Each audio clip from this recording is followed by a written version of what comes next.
Live from the 607, it's the Ocho Duro Parlay Hour, where we're talking everything going on in the world of sports. Join in the conversation on social media with the hashtag ODPH, because here we go.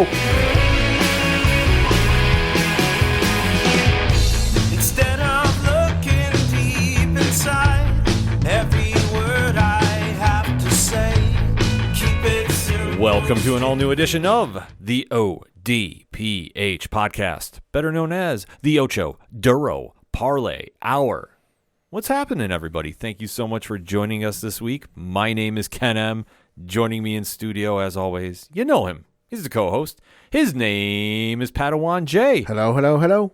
Folks, we have a lot, and I mean a lot, to talk about in the land of sports, because last week, unfortunately, we were preempted for reasons. Yeah. Mother Nature was a pain in our butts. Yeah, to put it mildly. So, fortunately, the sun is shining. It is actually warm in upstate New York, so we are definitely catching up on a lot of the breaking stories that were happening over the past week. I was thinking about that today as I was going about my day. It's hilarious to me. Like, if you live in the Northeast of the United States, you understand what I'm about to say. But let me paint a picture for the rest of you. So last week we were facing down like a storm of biblical proportions. Nor'easter, like the snowfall totals kept increasing, 1 to 3, 3 to 6, 8 to 12, 12 plus. And it was just like biblical proportions. And then here, what are we going to do? Oh my gosh, the road conditions are going to be terrible. And then everything with that. And now a week later, it's sunny, like near 60. Like, I actually opened my balcony window at my apartment today. It's kind of crazy. Yeah, it's something that living in where we do, we don't know exactly what the weather is going to play out. Like, 1 minute it's going to be sunny and 55 out, and then next it's going to be 4 feet of snow and minus 10. I'll say, to borrow a phrase from the Drew Carey portion of Whose Line Is It Anyway? Welcome to upstate New York, where the seasons are made up and the forecasts don't matter anyway. That is absolutely fact. That is so fact. And like we said, folks, we have a lot to talk about in the land of sports, so we're just going to keep it very short and sweet for the intro. Anything and everything that you need that is the ODPH, you can find it at odphpodcast.com, and remember, on social media, use the hashtag ODPHpod. Let's talk some sports, Pad. Yeah. What has been the big story of the past week and a half? All of the free agency signings and news surrounding the NFL. Yes, that's right. The NFL is back in business. It is free agency time, which really is the true official kickoff to the calendar year. We always say the franchise tag day is what really gets the ball rolling, but it is always a domino effect. Yes. That we see who gets franchise tagged. Teams then start making the final offers they want to make for possible free agents, or if they really want to kind of dabble in getting a franchise tag player. It's a very messy situation, but it is part of the business that we know for the sport that we love. It is something that we have grown accustomed to, that this is really going to give a sign of how our teams are going to do. Are they going to be taking the steps to go in the right direction, or are they going to falter and fall flat on their face because they're losing key players and they don't have those replacements? Does your front office give a shit, or is your front office in the let's go for broke mode? And this is what will give the true vibe of the season kicking off, because we haven't even gone into OTAs. We haven't gone into any preseason talk. Draft ain't even happened. The draft is coming up in next month. But in the meantime, we are finally at a stage where we can say football is back. And let's see how teams are shaping up, Pat. So, kick it off. Yeah, well, I think we got to talk about the biggest domino that kind of fell, fell. Like, it's not fully fallen yet. The biggest dramatic domino in recent memory. Yeah. And that is coming out of Green Bay, Wisconsin. Yeah. And the now polarizing, even, dare I say, a true heel in the business, if we're going to use a wrestling term. Yeah. And that is one Aaron Rodgers. Yeah. Now, we've documented this many, many times over the show over the past couple of years. There is a strong disconnect between Aaron Rodgers, the star quarterback of the Green Bay Packers, and the front office. To the point, I feel safe to say it's toxic. Yeah. Yeah. No, I think you're right in that assessment, just because were things in a better position, I don't think we'd be here. I agree. I think that there's a lot of egos involved and a lot of questionable moves, depending on what side of the fence you're on. Yeah. That it comes down to the star quarterback of Green Bay has finally had enough, or the front office has had enough of him. I think it's a little bit of both in this instance. It truly has turned into that, and it's odd to see that. Obviously, when Aaron Rodgers came into the league, he was behind Brett Favre, the beloved quarterback at Green Bay. Favre left under very interesting circumstances. Yeah. Wound up in New York, played with the Jets for a quick cup of coffee, and then went to Minnesota. Having a case of deja vu right now. And it feels that way, too. So when that happened, in both instances, they were traded. So now Aaron Rodgers, the heir apparent to Brett Favre, is following in those footsteps because as it has been announced a la LeBron and the decision, Rodgers went on the Pat McAfee show and basically, to paraphrase, said, I'm going to be playing for the New York Jets next season. I'm taking my talents south and east. Yes. So, Pat, your instant reaction to this? I mean, it's good for the Jets. You know, nothing against Zach Wilson or Mike White or Joe Flacco or, you know, anybody since the days of Joe Namath. You know, the Jets have just not had a great quarterback. You know, they've had some success, and obviously the the Mark Sanchez years were okay. Debatable, yeah, but you know, the fact that they made it to the championship, they were okay. Yeah, they were okay at the beginning, but but you know, the Jets arguably haven't had a great quarterback since Joe Namath. You know, led them to a Super Bowl. You know, so hey, good for the Jets to potentially land the free agent. You know, and I say potentially, and listen, what do you mean potentially? He announced it on the show. Listen, he said, I intend to play with the New York Jets, not I'm going to play with the New York Jets. There's some stuff outside of his control between the two teams, you know, whether it's, and we've heard a lot of things in the last week since he's made this announcement that it's, they got to figure out what the compensation is going to be. Oh, if the Jets wait until after June 1st, then not the Jets, the Packers. If the Packers wait until after June 1st, they save X millions of dollars, and that's whatever it is. I'm not a front office guy. I'm not going to sit here and try to read the tea leaves, you know, but it's not a done deal yet. So, hey, you know, congrats on the Jets for at least getting one foot in the door. You know, does it make you more competitive for the season going forward? We'll see. You know, it's going to be a system he's familiar with because the Jets have the new offensive coordinator, Nathaniel Hackett, I believe is his name, you know, who Rodgers has worked with in the past. And that was clearly a deciding factor in him going there because Rodgers said on the Pat McAfee show that, you know, before he went into his darkness retreat, he was leaning 90% towards retirement. Yeah. And then his train of thought, whatever, with the darkness retreat, you know, he kind of swapped the other way, you know. So for the Jets, good on you. We'll see what happens. You know, everyone thought it'd be a great upgrade for when Brett Favre came in for the Jets, and well, look how that turned out. Well, at that point in Favre's career, he was already starting to show a little sign of the decline. Oh, sure, but my point is just saying that, like, yes, Aaron Rodgers is like a 3-time, 4-time, whatever it is, MVP back-to-back, you know, one of the best players to ever play the game, but nothing's a sure thing. Nothing's a guarantee. There's been plenty of players to make the switch from other teams in other sports and try to play in New York, and it just doesn't work for whatever reason. Something about New York. Well, the problem is you're going to the biggest media market in all the world, to be honest with you. New York is a very tough town to play in. And the back pages of the New York newspapers were ready for him, taking him on the next day. This is something that players know coming into a franchise, no matter if it's baseball, basketball, hockey, or football, let alone any other sport in town. Yeah. New York is very, very tough to play in, and especially if you are not a strong ego or a thick skin. Yeah, you're going to have a really difficult time. I think this move is beneficial maybe to the Jets, and I do say maybe in this point.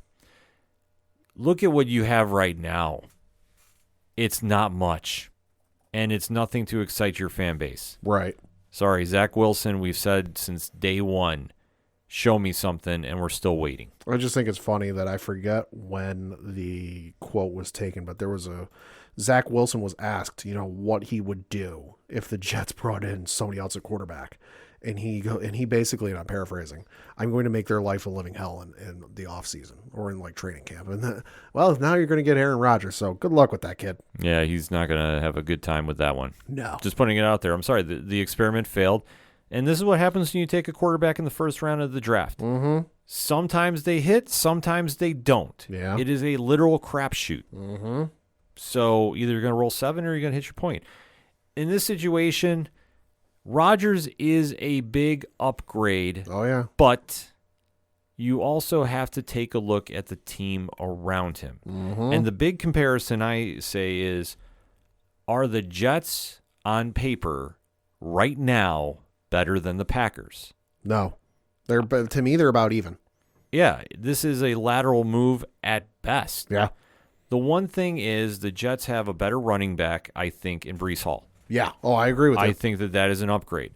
Wide receivers, I think, are equal, if not a downgrade. I'm sorry, the Jets wide receiver core is not super impressive. I want to say more equal than downgrade. I mean, they picked up Alan Lazard in free agency, who they signed Alan Lazard to a 4-year, $44 million deal. There's a potential out after the 2025 season.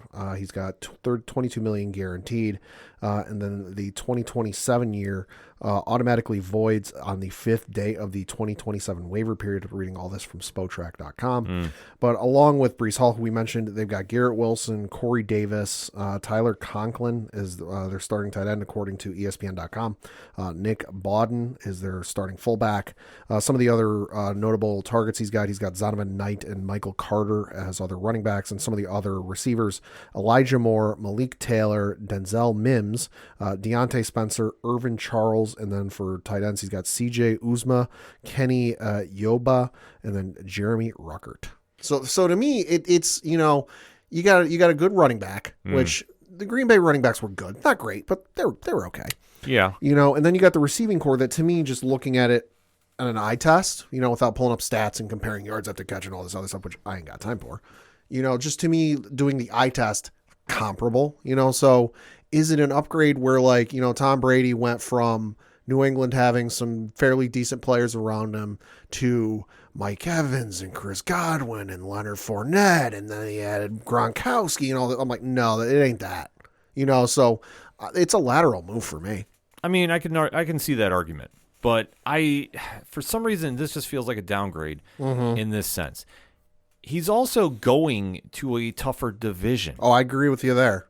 And I'm looking at this stage of his career, you're not getting him in his prime. Well, and hey, at least he's away from the San Francisco 49ers. No, this is true. This is true.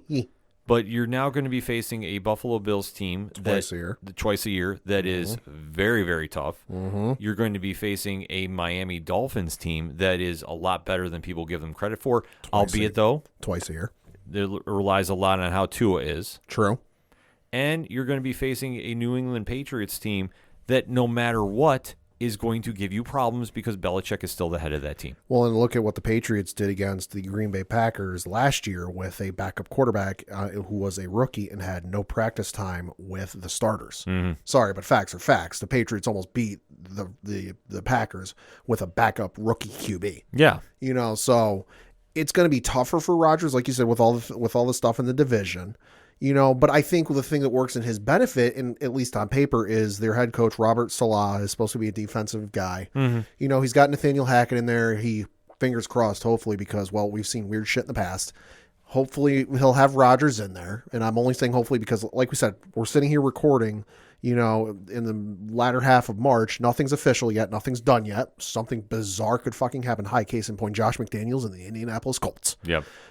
So barring he gets... or assuming he gets Rodgers, he's got Nathaniel Hackett and Rodgers who know the system. He doesn't have to worry about it. He can leave play calling on the offense to Nathaniel Hackett, and then he could just focus on defense. So for me, I think at least on paper, the Jets defense will be an upgrade for him from the Packers defense, because let's face it, the Packers defense was awful and has been awful. No, the Jets defense is a lot better than people give credit for, but facing that division, that's a tough 6 games you got to face. And I'm sorry, you don't exactly have the firepower to compete with those teams at this stage. Breece Hall is coming back off a very, very bad leg injury.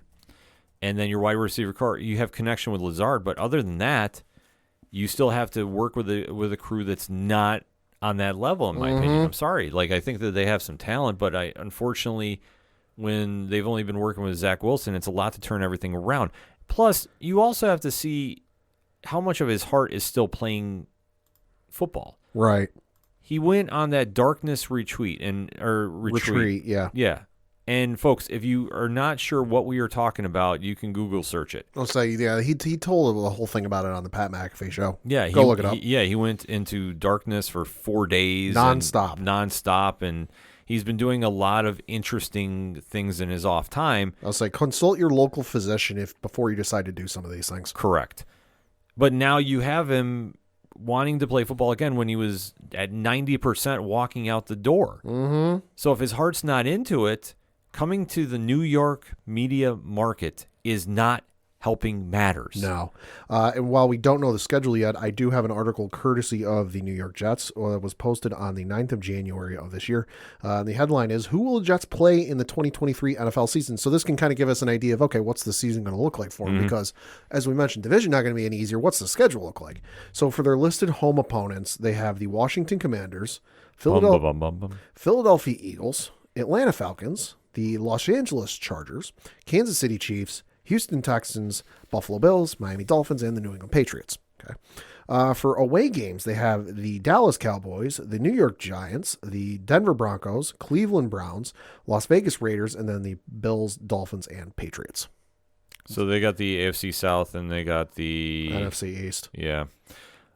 Well, with the Atlanta Falcons mixed in there too. Yeah, the South is going to be the South. AFC's got a lot of work to do there. Mm-hmm. NFC East is going to be tougher than people give credit for, and I think that we've documented that well over the past year of how much that division has improved. So it's just kind of weird at this stage that he'd want to go there, but I think that it's not a benefit to him. I think it's a benefit to Green Bay because now your drama is away. Yeah. And you're going to have to see what you got with Jordan Love, yeah. which, I mean, is a big X factor. We don't know. Yeah. Is it to say that he's going to be the next Aaron Rodgers? Debatable, because he's going to have to really show that he was worth that number 1 pick. I don't know. I mean, the jury is out on this, and we're going to have to wait to see him play before we can go, yeah, he's the guy, or no, they got to go get somebody else. It's really up in the air. We haven't seen enough of him to make a confident choice. Yeah, no, we really haven't. I mean, for his career passing, he's played 10 games, completed 50 passes on 83 attempts, 606 yards for 3 touchdowns and 3 interceptions. His longest pass was 63 yards. He's been sacked 3 times, and he's got a rating of 79.7. So really not a hell of a whole lot to go on. No. You know, so and he comes from Utah State. He was the first-round pick in 2020, where in Utah he passed, in his final season passed 3,402 yards, 20 passes, 20 touchdowns, 17 interceptions. His best year, however, was 2018 with 3,500 yards passing, 32 touchdowns, and 6 interceptions. Yeah. It's a lot of gamble. But I think Green Bay just really had that feeling that Aaron Rodgers had to go. Yeah. And we talked about it. At one point, the fan base was so behind Aaron Rodgers, they couldn't get rid of him. Yeah. And now you talk to some Packer fans, and those Packer fans are saying, get rid of him. Which is wild. Yeah, it's crazy to think. But that is literally how this is coming across. And it's wild to see this play out. But at the end of the day, the Packers are going to have to improve on what they have. And I think their GM is going to be make or break for him. I don't know necessarily how much of a hot seat he has, but I will say this. If I'm the ownership, and granted, there's a lot of moving parts there. Yeah, there is. You have to really put some pressure on him to deliver a winner. Because you got rid of your MVP Hall of Fame quarterback. Yeah. You couldn't work with him. You had to move him. Now you've taken him to the Jets, depending on the compensation package. What do you got now? And are you going to be an upgrade? And for the Jets, you really can't do much worse than what you had. No. So I think if Rodgers, though, wants out and he doesn't want to deal with the New York media, which I think is going to be a bigger problem than anybody's focusing on. He thought it was obnoxious when people were panicking about the Packers having like a bad loss or a bad record when he was in Green Bay. The fucking New York media is going to eat him alive. Hypothetically saying he goes 0-3, it's going to get ugly in a hurry. He goes 0-3. The Yankees could get swept out of the first round of the playoffs. The Knicks could get blown out by triple digits, and Rodgers would still be on the back page of the New York media. Oh yeah, Rodgers is going to generate the back page of the New York Post and Daily News there. Oh yeah. And rightfully so. I mean, this is one thing that when you're in that big media market, you are the franchise player. Well, and especially since they were selling him allegedly on, you come to New York and you win a Super Bowl, your future, your Hall of Fame status is guaranteed. So that the media ain't gonna forget that anytime soon. That like, oh hey, you're gonna come here and win us a Super Bowl. Like, yeah, where's our title there, guy? Well, here's the idea with that. I should say. I was gonna say, well, here's the problem, but it's the Jets. Yeah. This is like if the Chicago Cubs win the World Series and how big that was in that moment in time. Yeah. Oh yeah. Same thing if the Cleveland Guardians win, or a team that has never won before. San Jose. Yeah, this is one of those situations where if he does win as a Jet, the city will come alive like you haven't seen. There'll be a lot of Jets fans. We didn't know we're Jets fans. Exactly. You will see a lot of people jumping on the bandwagon. And I'm sure we're going to have a lot of people hitting us up with that hashtag and letting us know some names too. But this is what Rodgers will do to cement his legacy. If he can turn around a losing franchise, and let's be honest, the Jets are who we are. They are who we thought they were. Yeah. If he can turn around and get them to a Super Bowl, he's already paid off dividends. I'll say the Jets have not made the playoffs since 2010, I believe.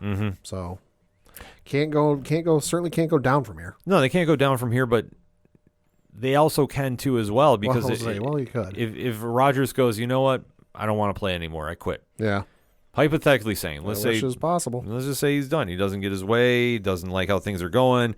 You mean that you can't judge how an athlete of his caliber is going to do? He gets a real sweet offer to host Jeopardy. Yeah, he might want to say, you know what, this isn't worth it for me and my body at this age. I'm out. Yeah. And then the Jets burnt a golden opportunity away. However, though, I don't blame them for going for him. No, not at all. I don't. I think it's a good sign to your fan base. I think it's showing that you're trying. And if you can land him, great. But like they touched upon, it's not set in stone yet. So there are going to be some moving parts going along. We could still see him go somewhere else. There was a rumor that the deal with Rodgers didn't go through. They had a deal in place for Matthew Stafford. Oh. I heard something about that this morning. Interesting. So I'm taking that as a rumor. So if that is the case, the Jets already have plan B and plan C set up. It just didn't pan out. I'll say if Stafford leaves, that leaves the Rams without a quarterback, and Sean McVay might be going, "Hey, is that commentary job still available?" Yeah, there could be a lot of dominoes falling if Rodgers doesn't go. Is it, if I'm Sean McVay, is it too late to say just kidding? Yeah, you're gonna have to watch that team moving forward too if that does happen, because there still is a lot of questions up in the air. But Rodgers has the most swing that he can shift everything here. And that's why I say when he has the most swing, he can really set some teams back if he decides to go, and he can set some teams back if he decides not to go. So he's going to be the one to watch moving forward, and it should be a done deal, but you can't say it's a done deal until you see the contracts. This is true. So have to wait to see about that. But there was a lot more moves that happened, though, we have to recap on here. Yeah, so we're not going to go through every move, but just some of the ones that jumped out to us, including some from our own teams. First of which was Jonathan Jones, cornerback, re-signed with the New England Patriots for a 2-year, $19 million deal. There is $13 million guaranteed. That is the signing bonus plus the salary this year and $4 million of his 2024 salary. There's a per-game active bonus of a little over $58,000. And then he has an $500,000 annual incentive based on playing time. Good signing for the Patriots. Christ, we can't keep losing Pro Bowl cornerbacks every goddamn year. Yeah. Otherwise, it gets a little ridiculous, especially since he is electric on the special teams, as you saw last year against the New York Jets. It's true. So I was happy to see him go. It wasn't too long. He was in the free agency waters, I guess you could say, but to have him back, I'm happy for it. That's a solid move. Yeah. Next up is the Miami Dolphins signed Mike White, formerly of the New York Jets, to a 2-year, $8 million contract with a $4.5 million guaranteed. That is his signing bonus plus the salary for this year. Should note there is a potential out after the 2024 season. Solid move for the Dolphins. I know that they did pick up Tua's option, which I'm happy for. Yes. You know my feelings towards Miami, but I am happy that with everything Tua went through last season, they did pick up his option. Yeah. We'll just have to see what condition he is in. Yeah. And then with Mike White, It's a good backup. It's a good backup. Just in case something goes wrong with Tua again, which, God, I hope not. I hope not either. Yeah. I'd rather beat him on the field than see what happened to him last year. Jason Kelsey of the Philadelphia Eagles decided to not retire, as he was contemplating, and re-signed with a 1-year, $14.25 million contract. So it is fully guaranteed. Holy smokes! Well, yeah, it's a 1-year. It's a 1-year deal. Still though, there is a roster bonus in 2024 for $2.75 million that is guaranteed, and then so this must be tagged onto his other contract, because on Spotrac.com it says the 2025 through 2027 years automatically void. So this must be tacked onto his previous deal or something. okay, that would make sense. Huh? Yeah. So hey, good for the Eagles. Keep him around for at least another year. May try and make another run. Yeah, I can't be mad about this. No, Kelsey's been one of the key players of this resurgence for the Eagles. So the Carolina Panthers appear to have a quarterback, although we'll see. They signed Andy Dalton to a 2-year, $10 million contract. That includes a $4.835 million signing bonus, $8 million guaranteed, and then also there is a potential out in 2024 for 1 year, $6 million, which would create $5.8 million in dead cap space. But yeah, maybe Andy Dalton's the guy. We'll see. Well, we have to talk about the big move that did happen involving Carolina, and that is the trade with the Bears for the number 1 draft pick. Oh, yeah, that's right. Yeah, the Panthers now have the number 1 draft pick. So, yeah, they might take a quarterback. I'd be willing to guess. Yeah, the Bears had a haul, too. Yeah. So the Panthers gave up the 9th, the 40th, and a 2nd next year, and a first the following year. Something. It was nuts. And DJ Moore, too. It was a crazy package to move. And sitting here watching this all unfold, you have to feel that Chicago, I feel the Bears did the right thing here. Oh, I agree. Justin Fields has earned the shot to be that team's quarterback. He has literally played everything they can. He's done what he can do with an offense that did not really have any firepower around him. So I'm not mad about this move at all. And now with the Panthers giving away everything, it's not to say that they're in win mode or win now mode, but they're definitely taking some risks to build for the future. They're trying to set out for some stuff. Whether it works or not, we'll see. Yeah, we'll have to wait and see. But I think Chicago made a lot of great moves too. They, in my opinion, though, I mean, I'm not going to duck this one. Signing Trayvon Edmonds for 4 years, $72 million, 50 guaranteed. Listen, the Bills were never going to pay that much, and Edmonds has a lot of potential. I'm not saying he's not worth it, but if I was a GM, I would not pay that much. So I understand why the Bills passed on it. And I know that there are a lot of fans that were screaming, oh, no, you couldn't let him go. You couldn't let him go. For that amount of money, yeah, we could. Because I think the Bears outbidded everybody for him. So that said, Chicago made a lot of moves, and I think draft day, they're going to definitely make a lot more too. And I will say this, if you're a Bears fan, there's a lot to be excited about. It's hope. It's possibilities. Yeah. But for Carolina, yeah, they were making a lot of moves. I don't know how it's all going to play out, though. I think this is a very big rebuilding project. Yeah. So depending on how much their GM can move in the next couple of years, I mean, they might be in that contention sooner than later, but could be a lot of risky moves, though. Could be. Next up is the the Las Vegas Raiders, who added Jacoby Myers from the New England Patriots. He signed a 3-year, $33 million contract. $10.5 million are guaranteed at signing. There is a $5 million 2024 salary and a $5.5 million 2024 roster bonus that is fully guaranteed the third league day of the 2024, injury guaranteed at signing. And he's got an annual per game active bonus of a little over $14,000. So, hey, another potential weapon to go with Jimmy G out there in Vegas, which... Let's talk about that. Yeah, good luck. No, Jimmy G, I will say this. I was talking with Rich from 3FN, who is a very, very big Raiders fan. True. And him and I had the same idea about this. The Raiders signing Jimmy Garoppolo. It's a lateral move. You can say it's a lateral move, but there's a lot more benefit to Josh McDaniels with this. Yeah, maybe. Because who did Jimmy G play with and have as his OC. McDaniels for a cup of tea. Right. But enough that there's a very common ground sense of being familiar with each other.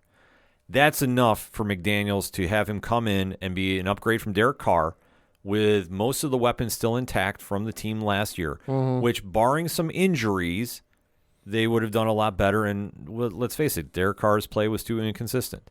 I think this is a steal for the Raiders. Right. I think that there's a lot more upside to Jimmy G being there because, let's face it, everywhere he's gone, he's had success. But I think the people had him being the next Brady leaving New England, and I think that that's something that casts a very big shadow on him that I don't think is right. Well, and I will admit, yes, he did play for New England when McDaniels was the offensive coordinator there, but I say a cup of tea because he was with New England for 3 seasons, 2014, 2015, 2016. In 14, he played in 16 games, passed for 182 yards and 1 touchdown. 2015, he played for 5 games, completed 1 pass, and then for 6 yards and no touchdowns. And then in 2016, he played in 6 games, completed 43 passes for 502 yards and only 4 touchdowns.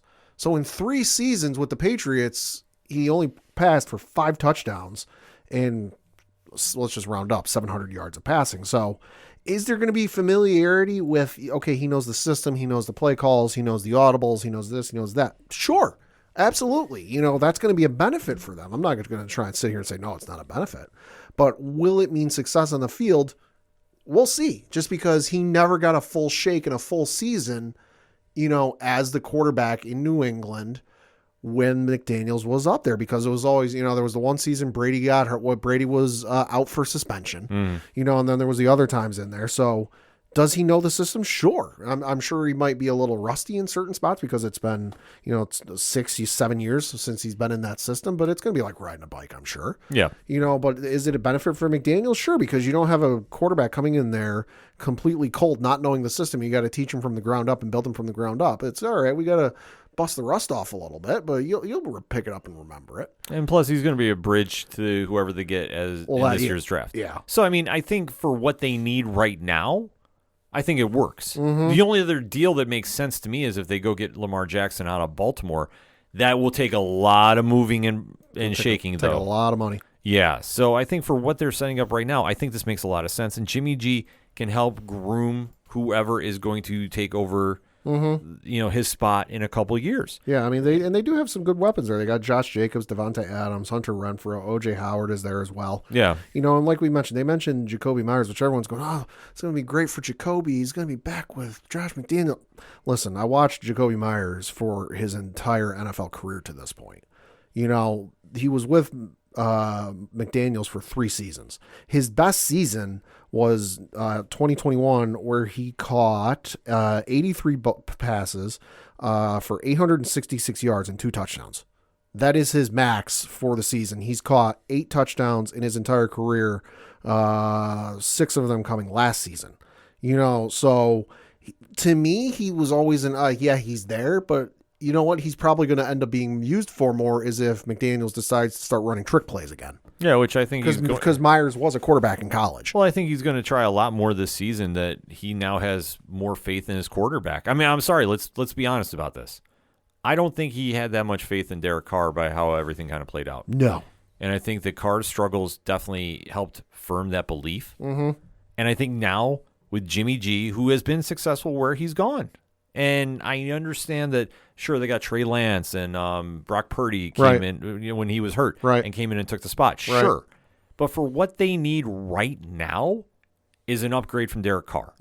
You're going to get that with Jimmy G. And then if they go get C.J. Stroud or the kid from Florida, wherever they're going to get this year as a quarterback in the draft, they have time to build him to take that spot. And then Jimmy G will just ride off into the sunset.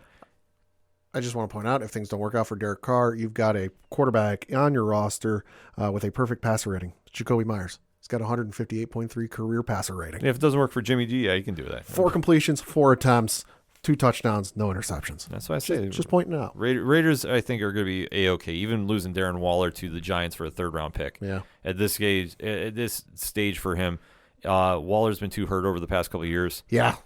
So the Giants buyer beware, but Yeah. you got to give Daniel Jones somebody. Yeah. It doesn't hurt in that as bad as people think it does. Yeah. Going to South Beach, you had the Miami Dolphins re-sign Raheem Mostert for a, where is it? There it is. 2 years, $5.6 million contract. 2.2 of it is guaranteed.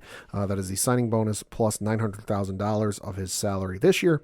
And he's got a per game active bonus of a little over $17,000. Not a bad move. I No. mean, he played great last season. I was expecting him to stay put. Kind of surprised it was that low for the money. Yeah. That's the only thing that threw me off for it, but a great addition to keep in Miami. Yeah. Switching over to the Patriots, they re-signed Jabril Peppers for a 2-year, $9 million contract, $6 million of it guaranteed. That is the signing bonus plus his salary this year, plus a $1.82 million of his salary next year. And he has a per-game active bonus of $40,000. Good addition on defense. He was pretty solid last year, all things considered. Gotta say.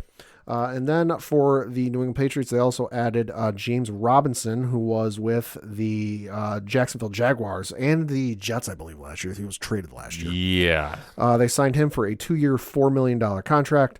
He has a week one bonus of $150,000, and then he's got a per-game active bonus of $40,000. Listen, he's not going to be the number one back. He's not going to be the every down back. To me, I think he's going to be more of the James White type, the receiving back. We're going to sling you out in formation to catch a pass or two with an occasional carry. Yeah. So we'll see what happens with there. It's a low risk, high reward field. No, I agree with you on that one. Next up is the Tampa Bay Buccaneers, who were in the market for a quarterback because, hey, theirs retired. And they signed Baker Mayfield for a 1-year, $4 million contract. It is fully guaranteed, and then $4.5 million of incentives available. Well, they're feeling dangerous, aren't they? Yeah, they are. Baker Mayfield, it had a resurgence when he was out with LA for a quick hiccup there. So not a bad move in Tampa Bay. And I love what he said at the press conference, which I know a lot of people are running with, to paraphrase a little bit. I'm not going to try being Tom Brady. I'm just going to be me. Which is smart. It's smart. I think that people were taking it in a completely different context. Listen, Mayfield knows who he is. He's not the kid that came out of Oklahoma. He's in a real tough position because you look at previous sports where great athletes have retired. Michael Jordan, Kobe Bryant, Derek Jeter, Peyton Manning when he left Indianapolis, where no matter who comes into their shoes, it could be some fusion, sciencey, weird bullshit where it's like an amalgamation of the greatest parts of every quarterback in the NFL, and they're still going to be held to that standard. Yeah. So the fact he's coming out here and going right now, he's like, hey, listen, I realize you had a great quarterback these last couple of seasons. I'm not him. I'm me. So if you're expecting the same level of play you got with Tom Brady, well, you're going to be sorely upset. Yeah, there's going to be a drop-off. Yeah. So, and nobody's expecting Tampa Bay to do anything next season anyway. So Baker is playing with house money right now. Oh, yeah. Enough said. Next up, the New England Patriots signed Juju Smith-Schuster. Did not see this coming. To a 3-year, $25.5 million contract. 16 of it is guaranteed with his signing bonus plus his salary this year and his salary next year. And he's got a per-game active bonus of a little over $58,000. Well, hopefully he does something for you. I'll be honest. I think this could help Mac. Oh, yeah. But at the same point, I think that the hype behind Juju has been exposed. And I think that he's got to put a lot of work in this offseason to be relevant. Sure. Because what we saw in Kansas City was definitely not the same as what we saw in Pittsburgh. Oh, sure. Well, and I'm not expecting Juju to come in and be the number one. He's another weapon, to throw to because along with Juju, they've got Devontae Parker, Kendrick Bourne there as well. And plus actually having a fucking offensive coordinator and not I've got a couple of guys here and I don't believe in titles. Yeah. Like they had last year. I think having Bill O'Brien back and you look at the system he had with the Patriots prior to him leaving for Penn State because he was at Penn State before he was in Houston and all that stuff. Yeah. You look at those years where he was in with the Patriots on offense, it was a fairly good offensive system they had going on there. Now, that said, I'm not expecting Juju to come in and be the number one. I think their number one is still out there. I think there's a chance there's a certain guy out in Arizona they might end up with. I tell you what, if they can get him, that would be huge. Well, the only other spots if you're not aware of who we're talking about, it's DeAndre Hopkins. Yeah. The only other spots I've heard, there was some other spot, I forget, there were 3 teams I heard mentioned that he could go to, the third of which I'm forgetting, so I apologize. But I know the other one that was mentioned is Baltimore. But is he really going to want to go to Baltimore if Lamar Jackson ain't there? That's the thing. There's a lot of X factors involved in him. See, that's why I'm waiting to see what happens. I could see him not necessarily moving the off season, but mid season. Okay. So I would not doubt that a team takes a flyer on Hopkins week 5, week 6 range. Sure. So it just depends if somebody gets hurt or somebody is on the cusp. Mm-hmm. Yeah, I mean, somebody was throwing up stats online, but like Juju's number is comparable to Jacoby Myers. Yeah, slightly better. Slightly, but so he's not going to be the number one. But hey, it's just another weapon for Mac to throw to, other than Bourne and Parker. Well, I think, like I said, he's got a lot of work to do. It's solid for Mac to help him grow. Yeah, yeah. But I think as far as a game changer, no. Next up is Drew Lock, formerly of the Denver Broncos, signed a 1-year, $4 million contract with the Seattle Seahawks. It is 1.75 guaranteed, 1.75 signing bonus, 1.75 guaranteed, and then there is a per game active bonus of $30,000. So not expected to start, but hey, if something goes wrong with Geno, you got a backup. Solid backup. Yeah, he's going to put on for his city. Yeah. The Indianapolis Colts, who are, of course, in the market for a quarterback after they let Matty Ice go, signed Gardner Minshew. Minshew Mania, baby. Running wild in Indianapolis.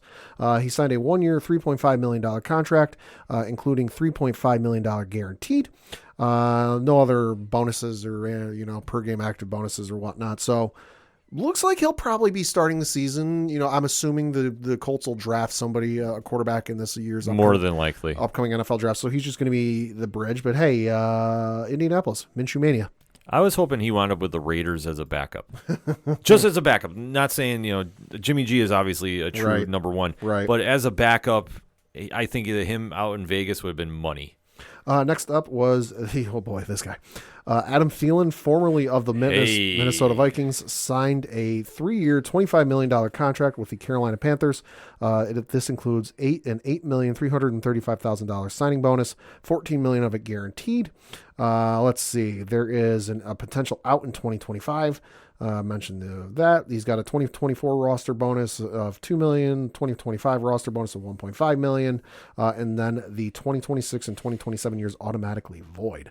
But no one's really talking about that. They're talking about his comments about, hey, the Panthers are a Super Bowl team. I understand he wants to paint that narrative. He just got signed. He just got paid. Have the team spirit. Mm-hmm. But seriously, stop drinking the tea, dude. I understand you want to try selling it, but nobody is buying that. Mm-hmm. Nobody is buying that this season. So in case you hadn't heard, this is his actual quote. So this was on the Pat McAfee show a couple days ago. Said, quote, "I wanted to go somewhere where I felt I had an opportunity to win a Super Bowl. When I went there, I sat down with Coach Frank Reich, and I sat down with General Manager Scott Fetter. I sat down with the whole coaching staff, and I felt like Carolina was the place to do that. I feel like there's a real chance to win a Super Bowl, and that gets me so excited," close quote. In other words, they threw me the most money. They threw me that, who was the guy that signed for the monster money that we brought up the stats every year? Oh, Christian Kirk? Yeah, they threw me Christian Kirk money. The GOAT? Oh, yeah. That's exactly what happened here. And you know what? I'm not mad at him for getting paid. No, I'm not either. Thielen is always a solid number 2. I would not call him a number 1 receiver. He's a number 2. Oh, yeah. But he is solid, and he is great in that role. So the fact he's going to Carolina, be happy. I'm happy you're getting paid. Oh, yeah. But Super Bowl, or unless you're buying a ticket, I don't see you going there the next season. No, I mean, I'm just going to briefly read through their roster here. They got Andy Dalton listed. This is according to ESPN.com. Andy Dalton listed as their starting quarterback. Miles Sanders is the starting running back. Adam Thielen, Terrence Marshall Jr., and Shi Smith as their starting wide receivers. Hayden Hurst is the starting tight end, and then Giovanni Ricci as the starting fullback. I mean, is anybody striking fear in you when I read those names? Unfortunately, no. No. I mean, you look at the division, and there's a possibility they could win the division because, hey, somebody's got to win that division. Exactly. But are they going to make it out of the NFC where you've got, Jalen Hurts and the Eagles and the Cowboys and the Giants, plus, whatever the hell happens with the NFC North this year. Plus, that's not even mentioning the NFC West. Yeah, that's the whole point. You might win that division. I'm not saying they're not going to win. Right. But to say, we're going to go to the Super Bowl. You're going to try telling me that you are better right now at this moment in time than Philadelphia and San Francisco and Dallas. Mm-hmm. That's my top 3 right now in that. And I don't even care if Brock Purdy's not playing. San Francisco is going to be just fine. There's no way that Carolina matches up on paper right now with those teams. Mm-hmm. Sorry, it's just not happening. Yeah. Next up, I'll mention your Buffalo Bills. They signed Damian Harris, running back formerly with the New England Patriots, to a 1-year contract, including an average annual. Actually, there's no details listed on his salary, so they signed him to a 1-year deal. 1-year deal, and you know what? I'm not mad about this at all because they got rid of Devin Singletary. He is now in Houston, which is fine. I'm not super upset about it. I always liked him in Buffalo, though. Don't get it wrong with Singletary, but he's a Darren Sproles type. Oh yeah, he's not in every down back. He is a great screen pass catcher. Oh yeah, and can make plays after the catch. But for what is the deal here, I think that this makes a lot more sense because the Bills look, and I'm just saying as of right now, they look like they're going to try being committed to starting the run. Sure. Harris will be a solid backup to James Cook, and then Hines is still there as well. So the Bills stockpiled enough that they're going to try making this work, but if it doesn't work, so be it. And I think that this is a very safe bet. Yeah, I mean the only thing that concerns me in this is having watched him the last 4 years in New England is injuries. Yeah, just because his rookie year he only played in 2 games. His sophomore season he played in 10 games. Junior season, that'd be in 2021, he played in 15 games, and then last year he only played in 11. So don't get me wrong, he's a good back. Is he an every down back? No, I don't necessarily think so, but he's a guy who can certainly give you a boost and create something dynamic out of that backfield, and especially if you want to do some passing with him. Yeah. 2021, he did catch for 132 yards passing, no touchdown receptions in his career, but, so he's got some passing experience or pass catching experience, but is it going to be an upgrade from what they had in the previous seasons? Well, it fucking can't be a downgrade where most weeks your leading rusher was your quarterback. Oh, yeah, exactly. So that's why I say this is a safe bet. That if it doesn't work out, so be it. Yeah. It's a 1-year deal. It's next to nothing to the cap, which for record too, Josh Allen and Von Miller restructured some of their contracts. Didn't Diggs too, I heard? Stephon Diggs, who everybody is screaming he wants to leave Buffalo. I heard he wants to go to New England. Yeah. Well, it's great this time of year, so I don't blame him for making a visit. But long term, no. Diggs restructured his deal. If he really wanted out, I think he would made more of a fuss to get out, like he did in Minnesota. Oh, but Ken, the press never lies. The press never tells fictitious stories about disconnect between players and coaches in front office. I certainly didn't hear that for 10 years in New England. Oh, I know.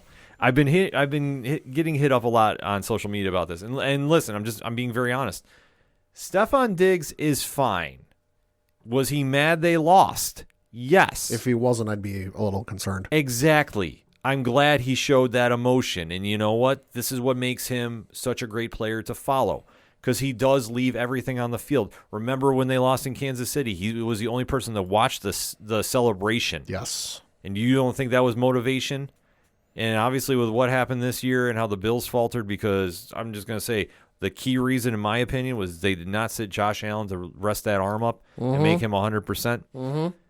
I could understand his frustration, and watch what happens this year when he comes out. That's all I'm going to say. Yeah. The Patriots signed Mike Gesicki to a 1-year, $4.5 million contract, including a $2.4 million signing bonus, $3.5 million guaranteed.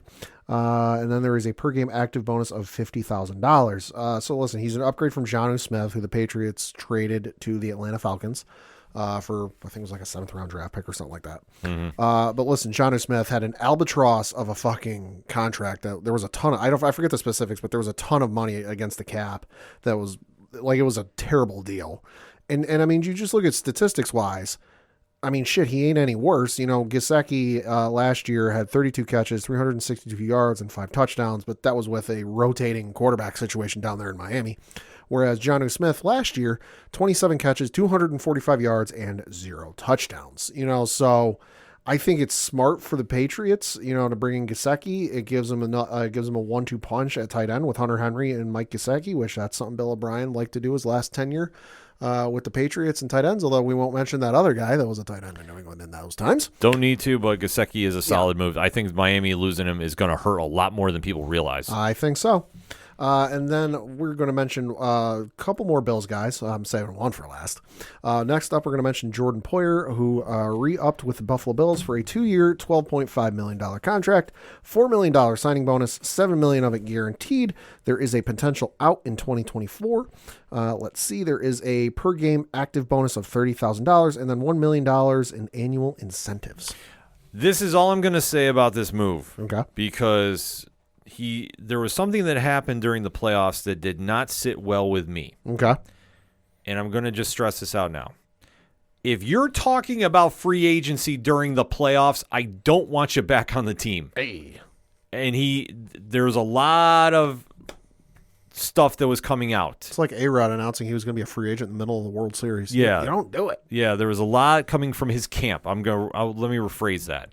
There was a lot coming from his camp saying that he was ready for free agency, and this came up during the playoffs.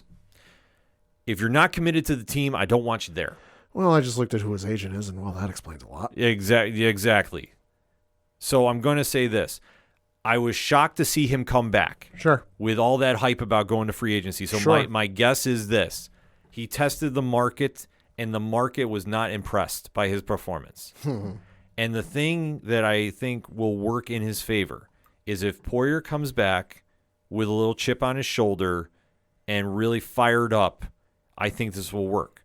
But the one thing that scared me about him is when Micah Hyde went down, Poyer was not the same player. Mm-hmm. And I understand you have a different personnel with you on the field. And Hyde has always been his, partner in crime. Mm-hmm.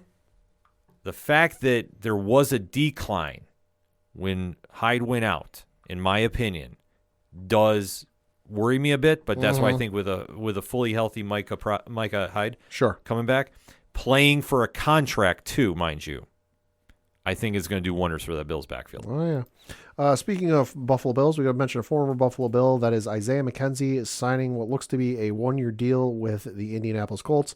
Details are not available at this time, so it looks like it's a 1-year deal. Not mad about this, unfortunately. McKenzie always liked great speedster, but dropped some balls in clutch times. And I think that, unfortunately, in how the league goes is the Bills had a very solid wide receiver core. Yeah. And I think, unfortunately, he was going to go. I think that was something most Bills fans knew. Mm-hmm. But I'm happy to see him go to Indianapolis, and I hope he gets an opportunity to really play. Right. And then last, and certainly not least, the Buffalo Bills signed Connor McGovern to a 3-year, $22.35 million contract, including an $8 million signing bonus, $11 million guaranteed. There is a potential out in 2024. I mentioned the guaranteed. He has a $1.1 million of 2024 salary is fully guaranteed 1 day after the 2023 Super Bowl, injury guaranteed at signing. And then if he makes the Pro Bowl, he will earn $250,000. Pad, where did he play before this? That would be the Dallas Cowboys. If you are not familiar with the steal we got, I understand, and I was talking with Dre Driven about this. Shout out to Dre. This move is going to hurt Dallas, and this is going to really help the Bills. Mm-hmm. This guy is going to solidify the line. Now, am I going to say all is well with Buffalo? Right. No. But huge addition that this is one of the key elements the Bills need to fix this offseason. I love this move. I cannot speak so highly about this move because he covered a lot in Dallas. Mm-hmm. And everybody goes, well, how did Pollard and Elliott do and give Dak protection? Right. This guy did a lot. So now he's coming to Buffalo where Josh Allen needs somebody to buy him time. Yeah. We now have that person. Yeah.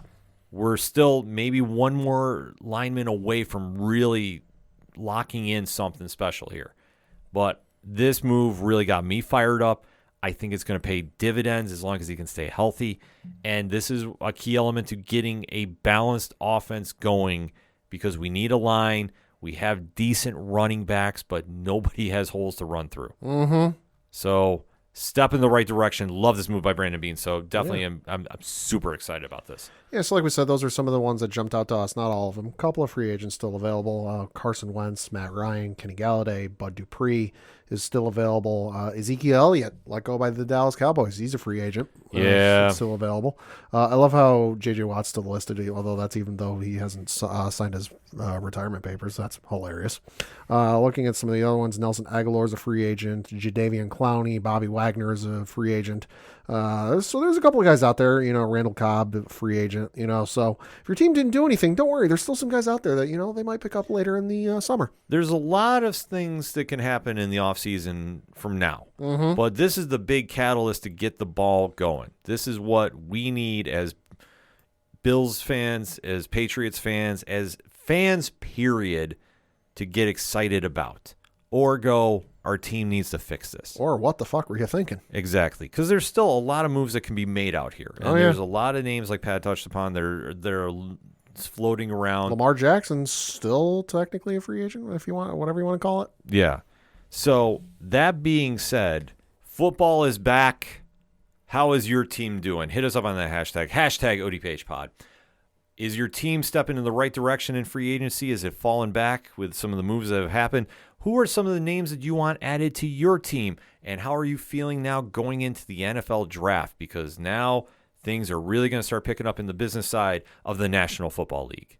So hit us up. Let us know. We're going to take a quick break. We'll be right back. You ever wondered what comics Mark from Valem is into? What Zach from Left Behind's favorite MCU movies are? Well, Metalcore Nerds is the show for you. My name is Sean Mott, and here at Metalcore Nerds, we cover the latest things in pop culture, whether it be Star Wars, Marvel, DC, AEW, and everything else in between.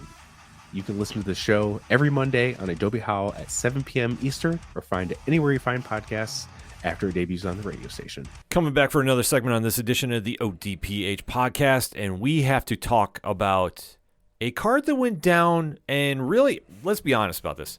I think this one surprised everybody because it snuck up on a lot of fans. Yeah.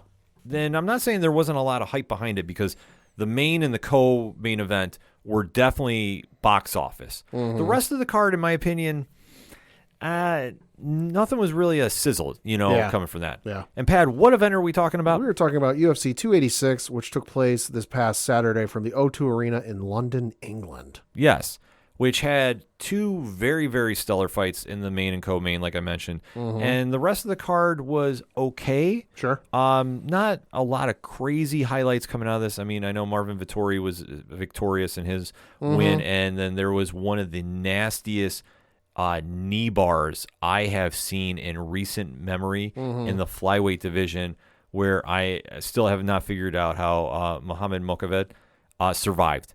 If you are squeamish, don't look for the video. Okay. Like, it is one of the most horrific knee joint locks I've ever seen, and how he survived it, I legitimately, I have no idea.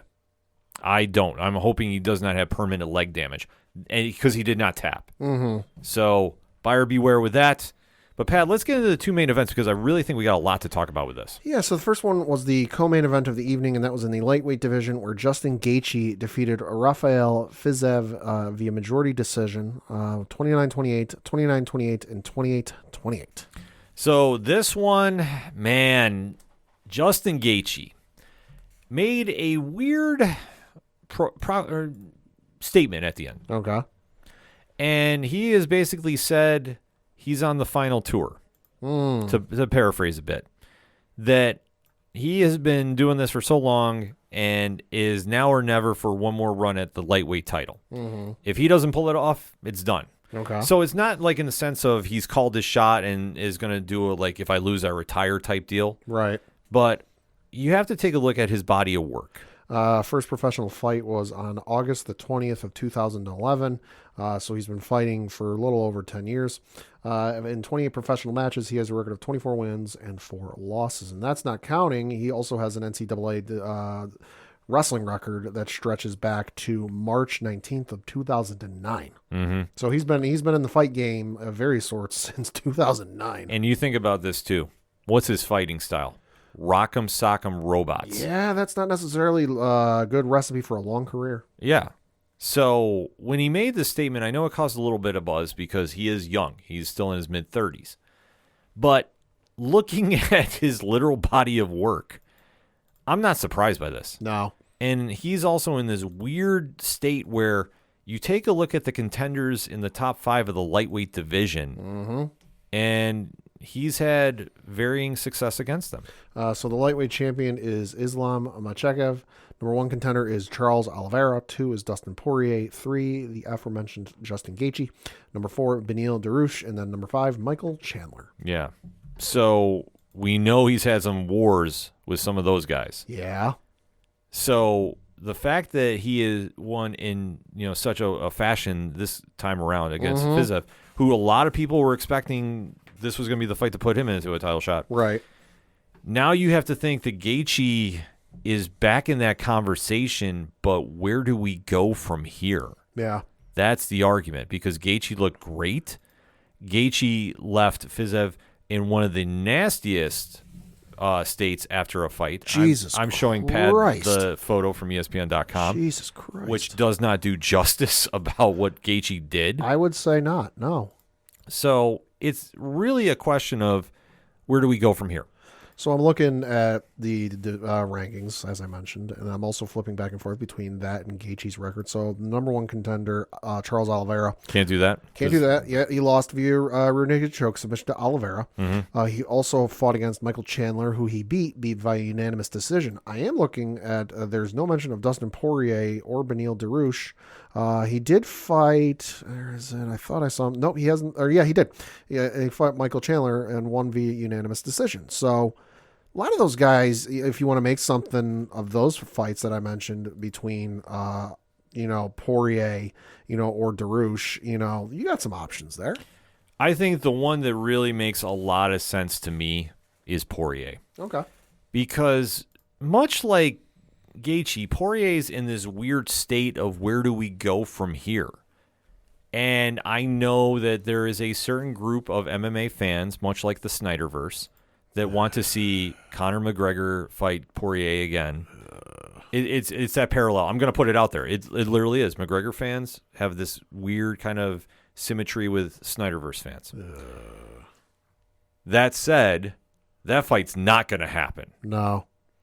Thankfully, because Poirier would absolutely destroy him again. I don't care how big Conor is right now, because I know he bulked up for 170, and he's going to be taking on Michael Chandler too. Right. That said, I think that Poirier is in a situation of, well, he's a fight away from getting a title shot too. Right. I think the smart money is put these guys in a match, and the winner gets the title shot. Win, lose, or draw. That whoever comes out of this with the victory, they get it. Forget the other, what happened in the past. We're going to run it back against somebody, or if Islam's still champion, you still do it there. It's the only thing that makes sense at this stage. Yeah. Well, and he seems to be one of the only guys in that division that doesn't have anything currently going on. Exactly. That's another point, too. I went to his Wikipedia page, and specifically under the mixed martial arts career section, and for 2022, it only mentions Poirier faced Michael Chandler on November 12th, 2022 at UFC 281. He won the fight via rear naked choke submission in the 3rd round. This fight earned him the Fight of the Night award. That's all there is for 2022. So there's nothing announced. It's like, oh, he's scheduled to face, Joe Smith at UFC 360, in December. So he's got nothing on the cards for him to fight. So it's possible. It's definitely possible. I mean, you have to think about that situation of who's available, because Gaethje's not going to wait around for a title shot. Right. He's never been that guy, really, for the most part. I think that he did wait around a little bit. at one point, but then it's like, okay, we got to get going. I'm saying I do got to correct myself. I scrolled down a little bit. Gaethje has fought Dustin Poirier, but it's been a while. Yeah. He lost to Poirier via TKO in April 14th of 2018. Yeah. So it's been a while. I think it's been a while, but that's one fight you just got to let him go. Yeah. You got to, and Poirier's box office, Gaethje's box office, it makes sense. Yeah. As for Fiziev, I mean, this one, it's tough. It really is tough because he was on the rise. I mean, you have his record, I know, nearby. He was on that rise that if he got past Gaethje, I think he was going to get the number 1 or number 2 guy. I really do. Yeah, so going into this fight, and it was 13 professional matches, and then Fiziev had a record of 12 wins and only 1 loss. His only loss prior to this coming in his first UFC event, that was a UFC Fight Night, and April 20th of 2019, where he lost via TKO. That was a spinning back kick and punches. So this was his second loss in his professional career. Yeah. So this one, I mean, looking at everybody up there, I don't really have a clear-cut answer. Right. I mean, you got Machenkov, who's the champ, but he just lost, so they're not going to give, they're not going to give him a title shot. Yeah, Fiziev's just lost. He's not getting anything. Yeah, so I don't know what you do with this. Yeah, because Oliveira's taking on Darush May 6th. Right. So yeah, I mean, pending what happens there. Yeah, it might be a holding pattern until some of this other stuff plays out. Yeah, because I know Chandler, he'll be tied up. Gaethje, well, obviously we just ran that. Yeah. Poirier, I don't think he's going to do that. No. So you'd almost have to start looking at the mid tier of that lightweight division, or unless somebody moves up and then you kind of dance around with that. Like that's just one thing with Darush. I'm sorry, not Darush, but with Fiziev, it's really a big question mark because you can't bump him up. But this wasn't a bad loss per se, but it was a bad loss for him. So it's this weird status that he's at right now. But we've seen this happen to a couple other fighters, though, too. That now it's basically make weight, hope somebody has to pull out for some reason. Right. Nothing career-ending, mind you, and hope you can slide in somewhere and go on short notice. That's the only thing I can really say for Fiziev right now. I don't have anybody that's like a clear-cut, like, that's the fight you need to make. Right. Unless you really want to try having somebody that's rising up through the lightweight division that would be a real test, like another big prospect. Right. That would be the only other fight I could see really getting made. Because I know that some have said like maybe the loser of Darush and Oliveira and maybe. I mean maybe, but I don't. Depends on how Dana's feeling that day. Yeah, like I say, I can't really agree with that. Like I don't know. Like I just don't know, Pat. Yeah. I just don't know. We'll see. Yeah, we'll see. Time will tell. And then in the main event, it was for the UFC Welterweight Championship, where you had Leon Edwards defeat Kamaru Usman, although I use that term very lightly, because it was a majority decision, with the judges' scorecards reading 48-46, 48-46, and 47-47. I never thought I'd be making this statement, but I think here I am. Okay. Edwards was in Usman's head. Yeah, I'd say so. I never thought I'd see somebody get inside Usman's head and just throw him off, but Leon did. Yeah, this is now his second consecutive loss to Leon Edwards. The first loss coming at UFC 278 back in August of last year. And that was a knockout. Yeah, like I'm just in shock of this. I mean, Edwards was. We've said this time and time again on the show.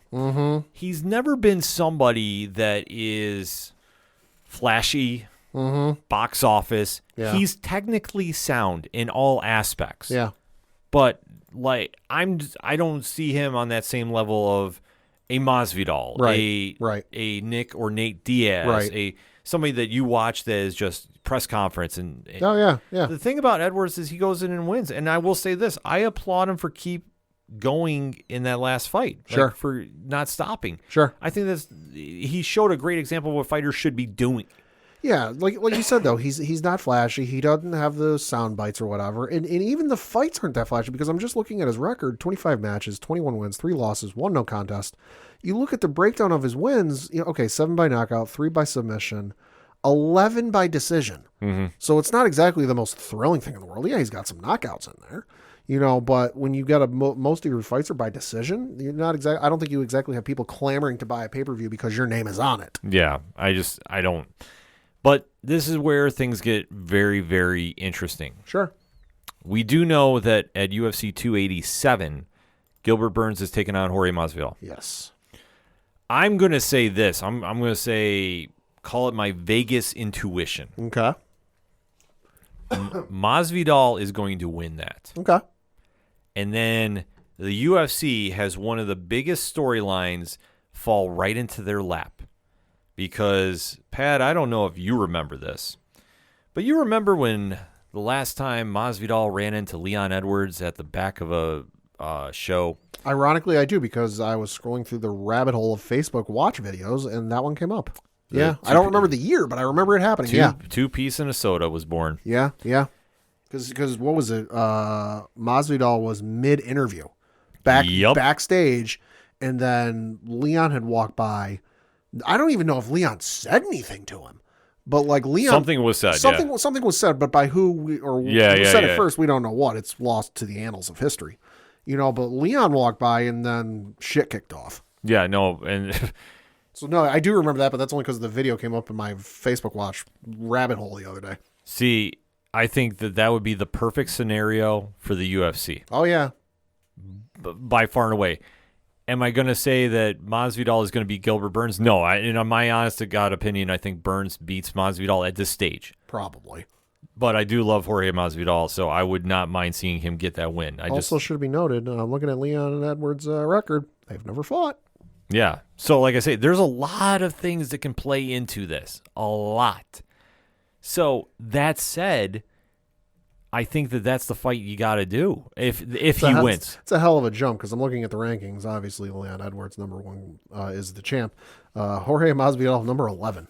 But still, he's the fact that he's fighting Burns as high as he is. Yeah. If he gets that win, mark my words, they'll make that fight in a heartbeat. Yeah. And I don't care about Colby Covington coming back. He just started chirping again, I saw. Well, he showed up at the fight making weight. Oh, he was ready to go in to fight whoever. I'll say that Donald Cerrone mentality. Okay. Well, for him, let's face this. Take a look at Colby's record for a second. He's had 2 title fights in the past year. Didn't cash in on either one. Usman beat him outright. Right. And I'm going to paraphrase something Edwards had said. In the press conference, I'm not mistaken, Edwards said, look, Colby wouldn't fight me when I was a lower-ranked fighter. Right. And I've had to go on this win streak for how long now? Yeah. And he literally had to force his way into a title shot that they couldn't deny him. Yeah. Colby suddenly wants to fight him after Colby has lost 2 times to Usman. Right. And when was his last fight? For Colby Covington, his last fight was at UFC 272. That was a win against Jorge Masvidal. That was on March 5th of 2022. Yeah, so he hasn't fought in a year. Fought in a year, yeah. Yeah. So why does that make him so worthy of a title shot? The argument you can make is love him or hate him, Colby Covington is right out of the Chael Sonnen playbook. Yeah, it's not wrong. He makes a lot of noise. He makes a lot of headlines. You have people that spend good money to watch him get his ass kicked. The only thing missing is a cupcake and telling people he feels old. Yes, and how he doesn't want to work with children. Mm-hmm. Yes, this is very, very true. So in this aspect, I understand why the UFC is saying he is going to get the next title shot, but I'm not so sold on that. I think if anybody, because I'm looking at Leon Edwards' record, and it is quite impressive, as you said.